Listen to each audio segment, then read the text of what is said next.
Welcome back to The Wild Robot Escapes, Chapter 38 to 42. Children can be very sneaky, and when Jaya and Jade heard the ruckus coming from the barn, they silently sneaked over to investigate. Now they were staring at a very strange scene indeed. Roz was standing in the middle of the barn, surrounded by an entire herd of cows. For some reason, a flock of geese was there as well, and one of the geese was being cradled in the robot's arms. But what most confused the children were the wild animal noises Roz had been making. The thing is, children aren't just sneaky, they're also smart. It didn't take long for Jaya and Jade to make sense of the strange scene. "Those stories Roz told us about the robot on the island," said Jay to his sister. "They were about her." "The goose in Roz's arms," said Jaya to her brother. "That must be her son." All of Roz's stories came flooding back to the children. The robot, the island, the wild animals, the adventures. Those adventures seemed so fanciful. How could they be real? "You are correct, children. Those robot stories are about me," admitted Roz, with a hint of sadness in her voice. "There were so many times that I wanted to tell you the truth about my past, but I was afraid the truth would frighten you." The robot motioned to the goose in her arms. "This is my son. His name is Bright Bill." Reader, there's another important quality that the children possess. In addition to being sneaky and smart, they're also very compassionate. Children care about others and about the world. And as Jaya and Jade gazed at Roz and Bright Bill, their little hearts were full of compassion. "Please do not tell your father about me," said Roz. "To him, I am just a machine. If he learns the truth, he will send me back to the robot factory, where I will be destroyed. But you must do what you feel is right. My life is in your hands now." The children looked at each other and smiled. "Don't worry, Roz," said Jaya. "Your secret is safe with us." Chapter 39, The Allies. Jaya and Jade would do anything to have their very own mother back, so they understood how happy Bright Bill and Roz must have felt at that moment. But they also understood that this happy moment wouldn't last forever. Bright Bill couldn't live on the farm, and Roz couldn't be her true self around her father. Life seemed so unfair. The children knew what needed to happen. "Roz, you need to go home," said Jaya. "You need to be with your family and your friends on your island," said Jade. "I wish I could go home, but your father would never allow it," said Roz. "Just run away," said the girl. "I ran once. It was easy. But then I started to feel hungry. So I came home, and I made myself a sandwich." "Running away might be easy for you, but not for me," said Roz. "Your father can track my movements, and if he sees me trying to escape, he will think I am defective, and he will send me away to be destroyed." An uncomfortable question popped into Jaya's mind.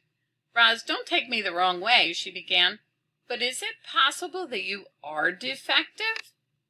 "Don't say that, Jaya," said her brother.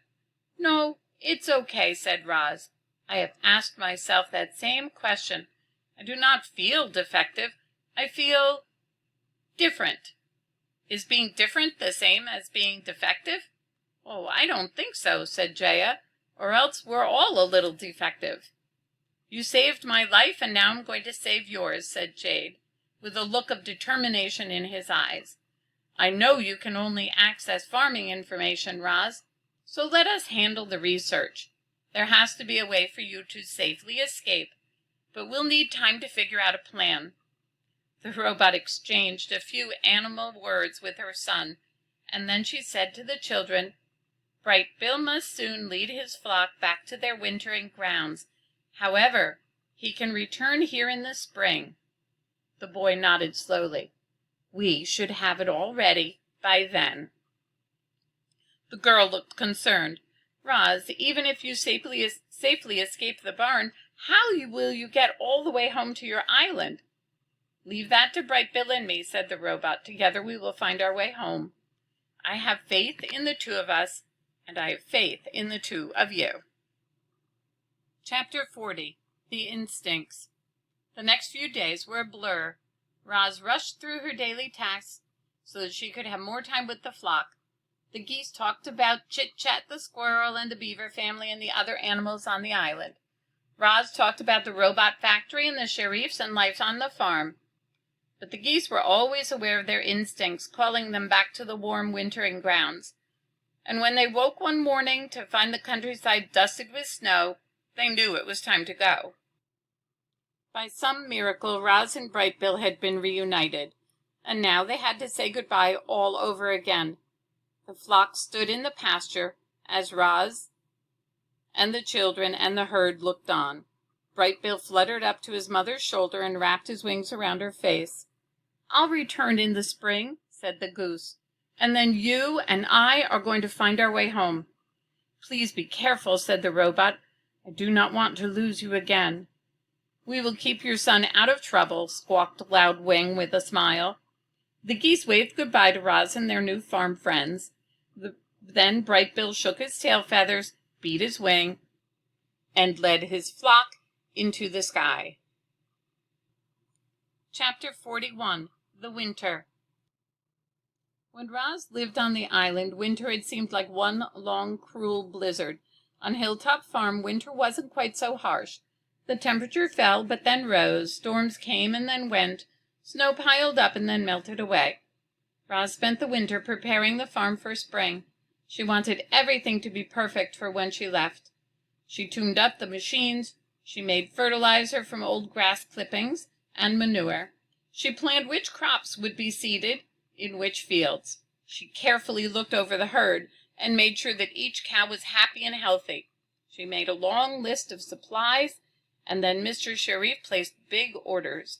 The herding machine hauled the bales of hay into the pasture, and the cows gathered around them to eat, steam puffing from their mouths.